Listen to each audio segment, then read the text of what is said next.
please.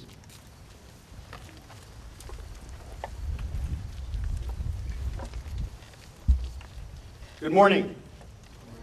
My name is David Salkin, and I have the honor of serving as the mayor of Freehold Township. From the Township Committee, we have Deputy Mayor Gene Golub, committee members Anthony Amiano, Barbara McMorrow, and Bob McGurr. We thank you for taking the time to be here today. Memorial services like this one are happening all over the country today, and we as a nation are joined together from sea to shining sea as we pay our respects and remember our countrymen, our friends, and for some, our family members. We have many special guests with us today, and I'd like to take a moment to introduce them. It is my honor and privilege to welcome our Lieutenant Governor from the great state of New Jersey, Kim Guadagno.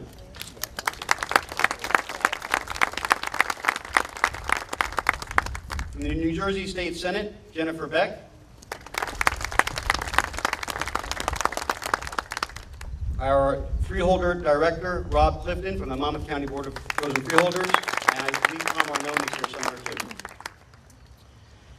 I believe that on the anniversary of 9/11, the most special guests of all are the firefighters, police, and first aiders that stand in today for their fallen brothers and sisters.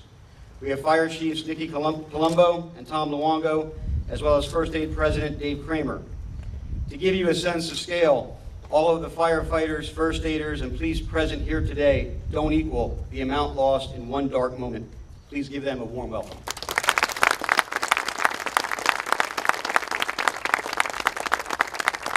At this time, I ask that you rise as we call Father Ed to the podium for our invocation.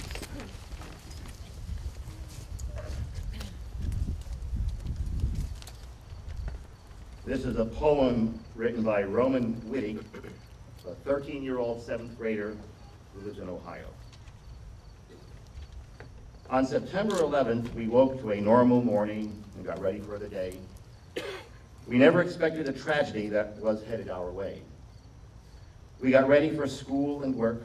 We didn't want to be late, not knowing we'd never forget this horrifying date. We started our routines and planned for a busy time until we got the call through the telephone line. We turned on the TV just as we were told and watched as our hands started to grow very cold. New York was full of smoke like a very foggy morning because a plane had struck a building without a single warning.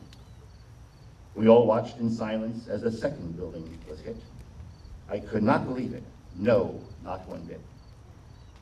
As we watched the first tower collapse and saw the people jumping, we had to look away, for our hearts were surely pumping. When the second tower collapsed, tears fell from my eyes. I thought of all those people that lost their lives. And for them, eternal rest grant unto them, O Lord, and let perpetual light shine upon them. May they rest in peace. Amen. May their souls and all the souls of the faithful departed through the mercy of God rest in peace.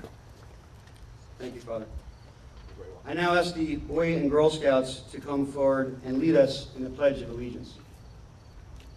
Fellow God. Harry Helen. Run by Boy and Girl Scouts. They're 3 feet tall, we can't sit.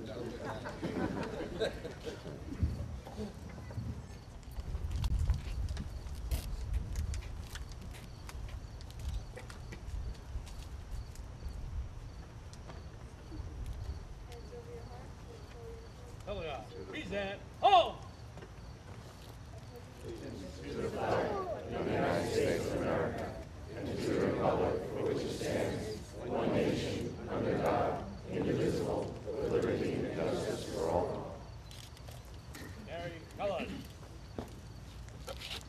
Please remain standing as we welcome a very talented Freehold Township resident.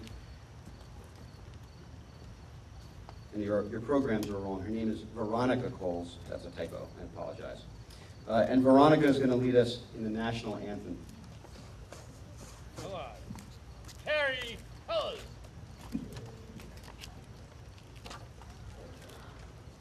Oh, say, can you see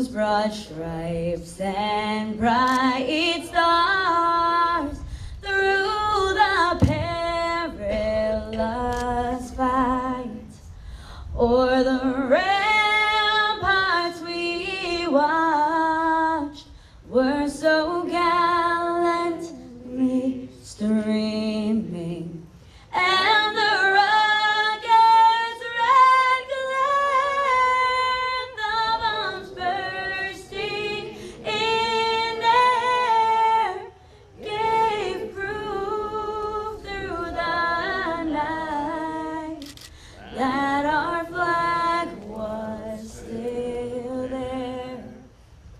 Oh, say does that star-spangled banner yet wave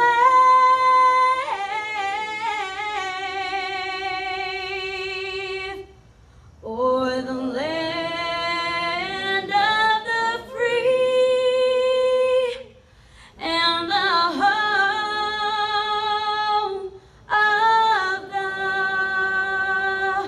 brave.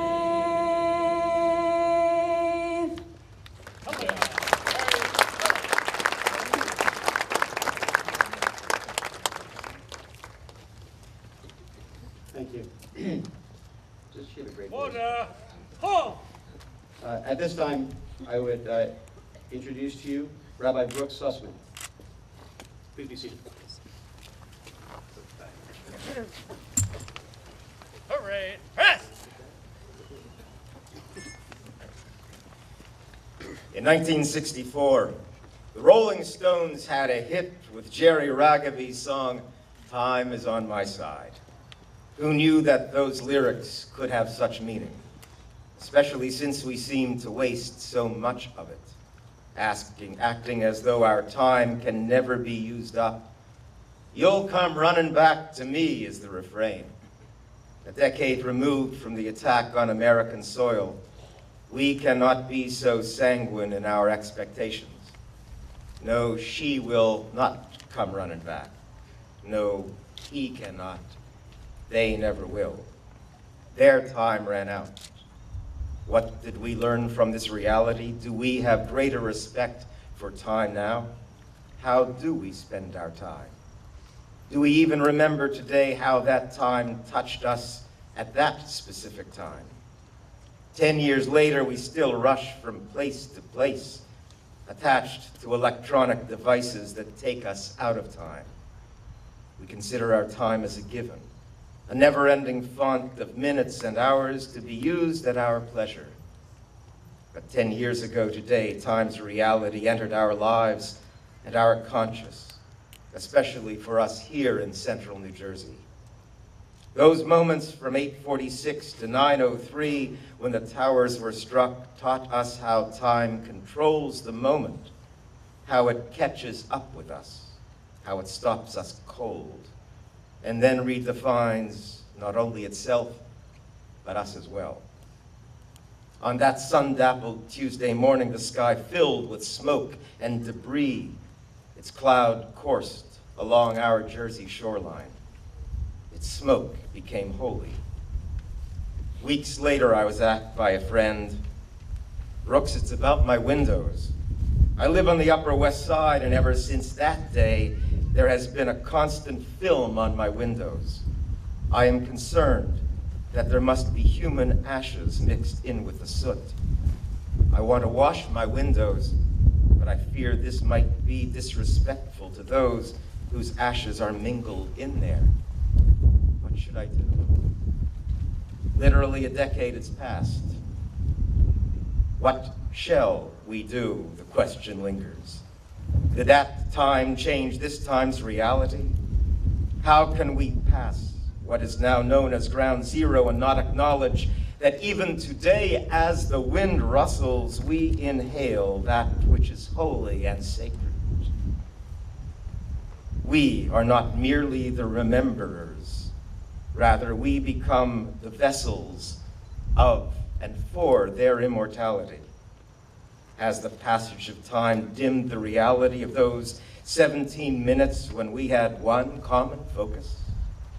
One day later, September 12th, we had become one. Time had stopped as our focus was laser visioned. Time became unimportant. Our unity of purpose had transcended life itself. But time passes, and so does our urgency within it. We become fatigued due to time's insistence, and so permit it to again take us over.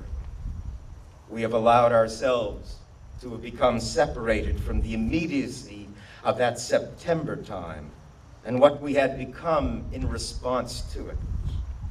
But on this sacred occasion, as we gather as this specific place, in this specific time where our community's memorial stands as a perpetual memorial for its time, we can again dedicate ourselves to the sacred mission covenanted by us as the towers collapsed, to never forget, irrespective of the passage of time. And so, as a common pledge, we will continue responsively in the poem that has been found on the program for today, the program of our memorial booklet. Would you please respond in the italicized portions? This poem by Father Michael Koist. I went out, God. People were coming and going, walking and running, everything was rushing. Cars, trucks, the street. People were rushing not to waste time, the whole town. They were rushing after time, to catch up with time, to gain time. Goodbye, excuse me, I haven't time. I'll come back, I can't wait, I haven't time. I must end this, but I haven't time. I can't accept having no time. I can't read, I can't think, I'm swamped, I haven't time. You understand, God, they simply haven't the time. The child is playing, she hasn't time right now. The school child has homework, no time. The adolescent runs to catch up with his changes, not enough time. And so, God, we all run after time. We pass through life running, hurried, jostled, overburdened, frantic, and we never get there.